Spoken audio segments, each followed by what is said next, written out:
So I'm originally from Memphis, Tennessee. I graduated from college in North Carolina, UNC, and I go to Atlanta right away. I started writing for Fortune 100 companies doing advertising, and I get a call from CBS in LA that they want me to do advertising for KCAL9. This was pretty big because I am just a Southern girl. And the idea of LA and the idea of Hollywood and Sunset Boulevard and all these things was pretty dramatic. And I jump in the car and I get the job, and I move here in 3 days to start work at CBS. This particular advertising agency through CBS collapses. So I get a gig at Extra Extra. And now for celebrity birthdays, and it wasn't that fulfilling at all. And it was very much opposed to my idea of poetry where I began. But I fell in love with this man, this wonderful man, and he was a musician. One day I said to him, I think I need to paint. And I'll never forget it. He cleaned out his account and gave me all the money and said, go to the art store. I started taking an oil class, and then someone had thrown out all this drywall next door to our apartment, and I stole it. And I started carving it with the oils and creating a third-dimensional art of the feminine form. Well, we moved downtown because we'd always wanted to, and he dies a year after we moved downtown, and I was very alone because I didn't have my Southern roots. I didn't know anybody. I just knew him. I really needed stability. So, ironically enough, stability came by way of the American. I just had this big show at the Continental that Tom Gilmore had sponsored me for.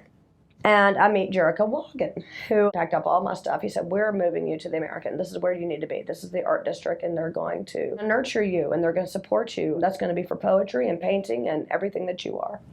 It was 2009, that I moved into the American.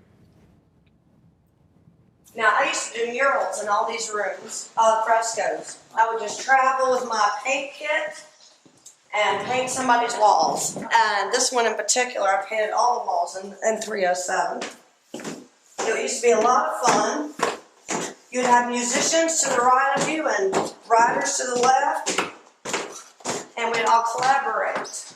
I lived here, which was beautiful because I had the tree on the outside, and so it was cool in the summer and it was warm in the winter. And I landed right next to Tommy and Terry Ellsworth. And these were my mentors when I landed at the American. And they introduced me to everybody. It was Jericho Walken who got me the apartment. And he walked me into that office and he said, this is a great painter and a great artist, and we need her to have an apartment at the American. And they walked me in that room and said, how's that do for you? And I said, just fine. Just fine. Thank you very much. Oh, this hallway, isn't it amazing? I was here 2 years. And it was a beautiful experience. The halls were full of music and art and writing. Everybody was vibrant. I was creating the image of the feminine on drywall and carving into it to create third dimension. And this was a perfect place for me because I could bring all my work into the American, and I didn't have to worry about getting paint on the floor. I didn't have to worry about my deposit, which I knew was gone.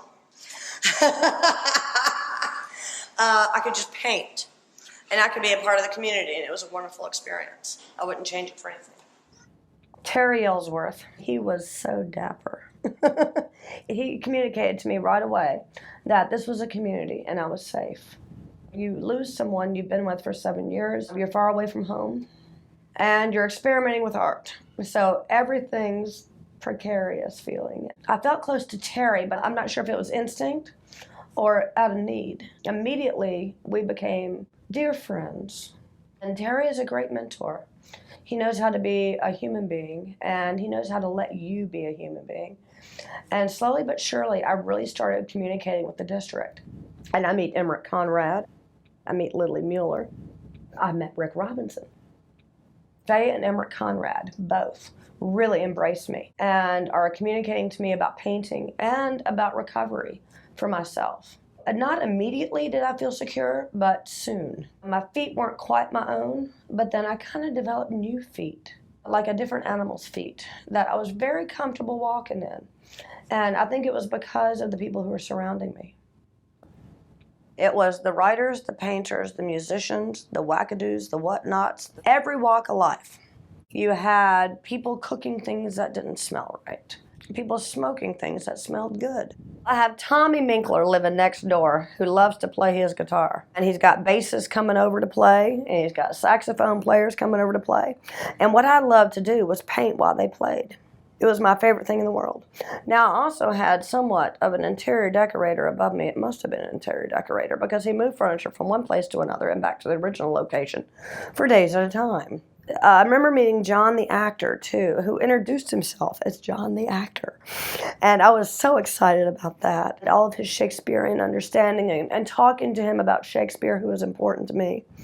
This has become maybe my first real home I had created for myself as an adult. Even though it was out of trepidation, there was something relevant about it as a maturing process being here. And then there was just the radicalness of it all. I mean, you just wake up in the middle of the night and you don't know where the sound's coming from and you just follow it because you know you can. It's the American Hotel and it'll take you somewhere.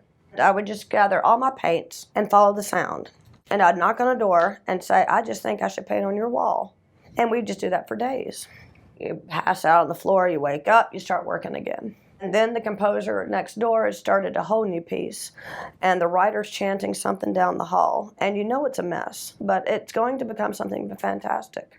A total bohemian existence. Everybody was being who they were and who they are. It was expensive in some ways and cheap in others because you pay $400 a month, but you can't cook anything.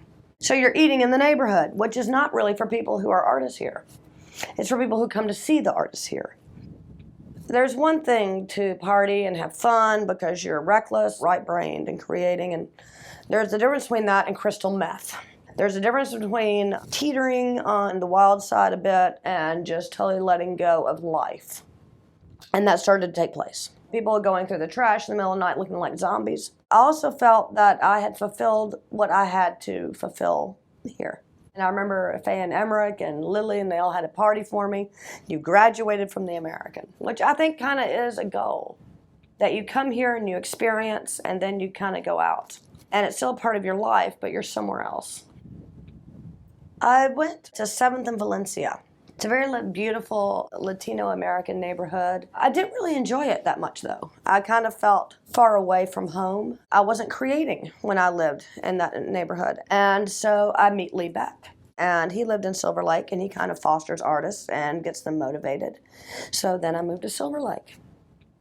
Silver Lake was really healthy. This is really how the Broome Room begins. I went to La Raba and I said, I want to start a poetry class. It's going to be for all levels of effort and as well as all ages. And they gave me the money. The whole idea was that the final class would be the Anna Broome Room, which would be all these kids showcasing their talent. I also had people from the American and people in their neighborhood who are participating. A lie, it says, goes deep. So we're sitting in my studio. I had musicians come in and sing while they wrote poetry. I'll never be free. Marissa Gomez and Eddie Reed, who lives in the American.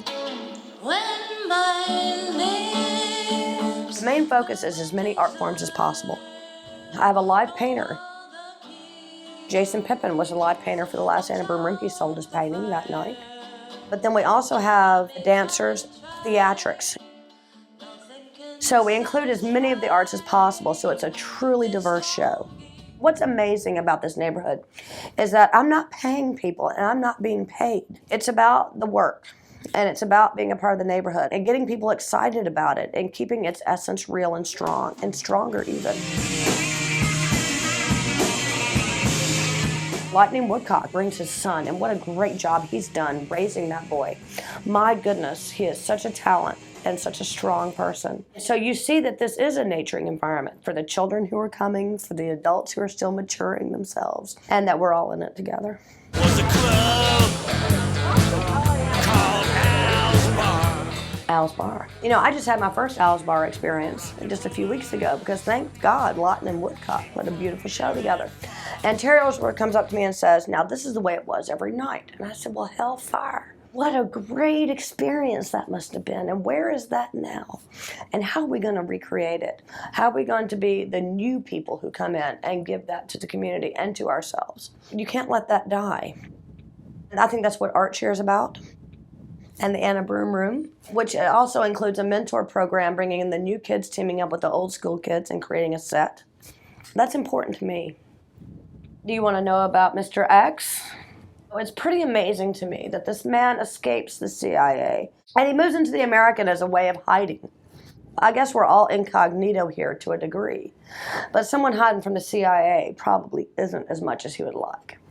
And he's living down the hall from me. And I remember I got up in the morning and I opened my door and there was a SWAT team lining the hall. And I remember I could see their ammunition and the shotguns. And I thought, well, that must be really serious. I'm such a muppet of a person. I'm very animated and I just don't really think of harm as well as normal people do, I think. And I didn't jump and run back into my apartment because I saw the gunman. I jumped and ran back into my apartment because I realized I'd forgotten my DVDs. I had to return to the library. So, and ran back in my apartment and to get my DVDs. And I come back out and they say, okay, you're hiding, Mr. X. You're hiding the fugitive. And I said, well, Lord alive, I'm not, but you can search my apartment if you like. So they come in and they line the walls going around like you're hanging wallpaper. And they realize I'm not hiding anybody, but they escort me out very politely and put me in a utility van and take me down to Novel Cafe, where we all watched because they evacuate the whole hotel. I think what was horrifying about it is we were scared he was going to be shot. He was counterfeiting, and he was supposedly affiliated with the Russian mafia. He was also, I believe, involved in crystal meth making sales. He had stockpiles of weapons, and he was holding off the LAPD. But we didn't want him to die for his stupidity or his lack of knowledge about self-preservation. So we're all on pins and needles, waiting, and the helicopters are coming. We were so grateful that he gives in and he gives up. And they escort him out. And I remember applauding in my mind because thank goodness we didn't have to witness a human being die today at the American Hotel. And he did go into custody, and his girlfriend had been a longtime resident here and was helping him. She escaped as well. So everything went down well, but it was horrifying. Art Walk, originally I think it was a lot of fun. I'd have 1,000 people come through. I was carving drywall on top of painting, and what was really fun is for me to have like 20 switchblades in my back pocket and wait for them to be excited about which one I'm going to pull out. It would become part of the experience, and I'd always have a live musician playing. And she'd go from Chopin to John Coltrane, and so the paintings would change with the music and the switchblades and the flying of the drywall up in the air and shavings all over the place and incorporating the audience, and that was wonderful. And that was what Art Walk was about for me. I think it changed a bit. I think it became more of a parlor show and a little bit of a circus.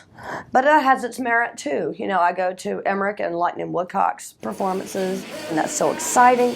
So, the real people are still here, and we're not going anywhere. The change I've seen, I've actually been kind of depressed about in a way. I don't think it necessarily has to be bad, but somehow the feeling is bad. Businesses coming in that I don't think necessarily show the respect of what's been built here and the blood, sweat, and tears it took. Actually, this reminds me of my grandparents' little town in Tennessee, where Walmart came in and all of a sudden all the little small businesses are gone and the communities pack up and go somewhere to some other little small town and start again. That's not the right answer. The right answer is to stay exactly where you are and continue doing exactly what you're doing and incorporate the change and say, look, we built this is ours. As long as the painters are here and the writers are here, let's all be in this together. And yeah, they can come get a great beer and they can come get a great piece of sushi and a great burger and all these things. But at the same time, you're going to be a part of something bigger than their everyday life. So let's live together and let's make it great. I want Terry Ellsworth to be able to live in the American. I want Anna Broome to be able to live in the American. I want to be able to get paint on the floor. That is important of any art district. And that is the American Hotel. You're safe here to create and live. With rents going up and for things changing in that way, I'm very, very upset about that. I always come back here, though. It overwhelms me, really, the sentimentality, the intense feeling I have for this location. I still smell the same smells, and I still hear the same sounds, introspection, and the extension of self. That all still exists here. And I love to be a part of it when I come to visit. Cut.